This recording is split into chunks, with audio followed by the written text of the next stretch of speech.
La façade de la Nativité est la première grande façade de la Sagrada Familia. C'est la seule façade dont une grande partie a été réalisée directement sous la direction d'Antoni Gaudí. Elle se trouve du côté est de la basilique et représente principalement la naissance de Jésus et les premières années de sa vie. Gaudí voulait créer une façade très vivante, remplie de détails, de végétation, d'animaux et de personnages. On y trouve notamment la nativité, l'adoration des bergers, des rois mages, ainsi que la fuite de la Sainte Famille en Égypte. On peut également voir Joseph, Marie et l'enfant Jésus au centre de plusieurs scènes. Ce qui rend cette façade particulière, c'est son aspect très naturel. Gaudí s'est inspiré de la nature. Les colonnes ressemblent à des arbres, les formes semblent pousser comme des plantes. Les sculptures sont intégrées dans une architecture.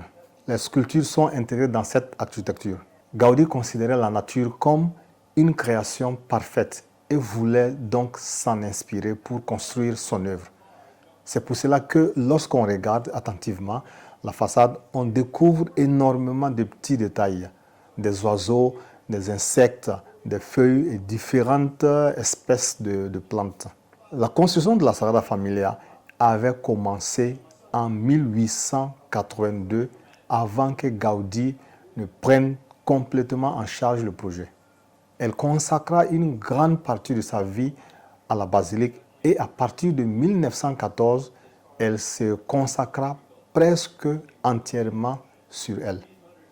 La façade de la Nativité fut donc essentielle dans sa vision de la basilique. Gaudí voulait qu'elle transmette un message de joie, de vie et d'espoir. Aujourd'hui, cette façade est considérée comme l'une des parties les plus importantes de l'œuvre de Gaudí.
Ave Maria, gratia plena, Dominus tecum, benedicta tu in mulieribus, et benedictus fructus ventris tui, Iesus. Sancta Maria, Mater Dei, ora pro nobis peccatoribus, nunc et in hora mortis nostrae.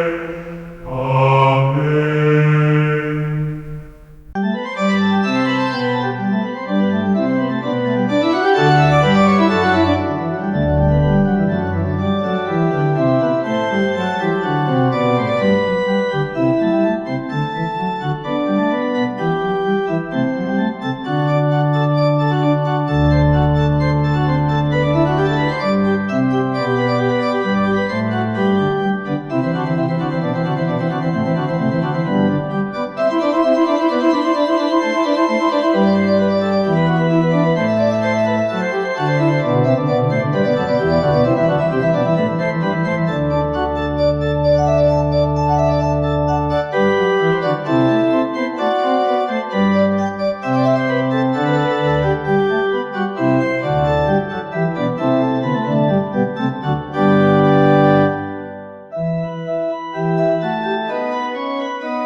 À l'opposé de la façade de la Nativité se trouve la façade de la Passion.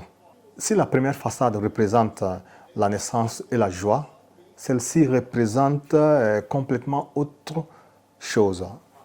La souffrance, la mort et la crucifixion de Jésus-Christ. Elle se trouve du côté ouest de la basilique et son apparence est beaucoup plus froide, sombre, austère que celle de la Nativité. La façade de la Passion a été réalisée à partir des années 1950, longtemps après la mort de Gaudí. L'architecte catalan Josep Maria Subirats a été chargé de créer les sculptures de cette façade à partir de la vision générale à partir de la vision générale laissée par Gaudí. Les personnages sont représentés avec bien sûr des formes très géométriques et des expressions particulièrement fortes. L'objectif était de transmettre la souffrance et la tension des derniers moments de la vie de Jésus. On peut y suivre différentes scènes. Le dernier repas, la trahison de Judas, le jugement de Jésus, son chemin vers la crucifixion et finalement sa mort sur la croix. L'une des choses les plus intéressantes est la scène, et que les scènes sont organisées comme une histoire que le visiteur peut suivre en regardant bien sûr progressivement les sculptures. On avance dans le récit de la passion du Christ. On trouve également un carré mystérieux appelé le carré magique. Ces nombres sont organisés de manière à produire plusieurs fois le nombre 33, qui fait référence à l'âge traditionnellement associé à la mort du Christ. La façade de la Passion contraste donc fortement avec celle de la Nativité. La Nativité est pleine de végétation, d'animaux et de formes naturelles. La Passion, elle, est presque dépouillée. Les personnages sont anguleux et les espaces sont plus vides. Cette différence n'est pas un hasard. Elle permet de montrer les deux moments opposés de la vie du Christ, la naissance et la mort.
troisième façade est la façade de la gloire, située du côté sud-ouest de la basilique. Alors, cette façade qui représente la partie la plus spirituelle et la plus complète du message de la Sagrada Familia. Contrairement aux deux autres façades, elle est consacrée à la gloire du Christ, la résurrection, le jugement dernier et le chemin de l'être humain vers Dieu. Gaudi avait prévu cette façade comme l'entrée principale de la basilique. Son projet devait être extrêmement monumental. Il imaginait plusieurs grandes portes et une décoration représentant différents aspects de la foi chrétienne. Le thème principal est le chemin de l'homme vers Dieu. Gaudi voulait également montrer les différents choix que l'être humain peut faire dans sa vie. Le bien, le mal, la foi, le doute et à la recherche du salut. La façade de la gloire devrait donc raconter une histoire beaucoup plus large que les deux premières façades. Elle devrait représenter non seulement la vie de Jésus, mais aussi le dessein de l'humanité. Gaudi avait laissé de nombreux dessins et idées pour cette façade, mais il est important de comprendre qu'il n'a jamais pu la terminer. Il est mort en 1926 après avoir consacré les dernières années de sa vie presque entièrement à la Sagrada Familia. La construction de cette façade a donc continué bien après sa mort, en utilisant des plans, les modèles et les indications laissées par l'architecte. Aujourd'hui, la façade de la gloire est particulièrement importante parce qu'elle constitue l'une des dernières grandes parties du projet de la basilique. Et finalement, les trois façades racontent ensemble une grande histoire.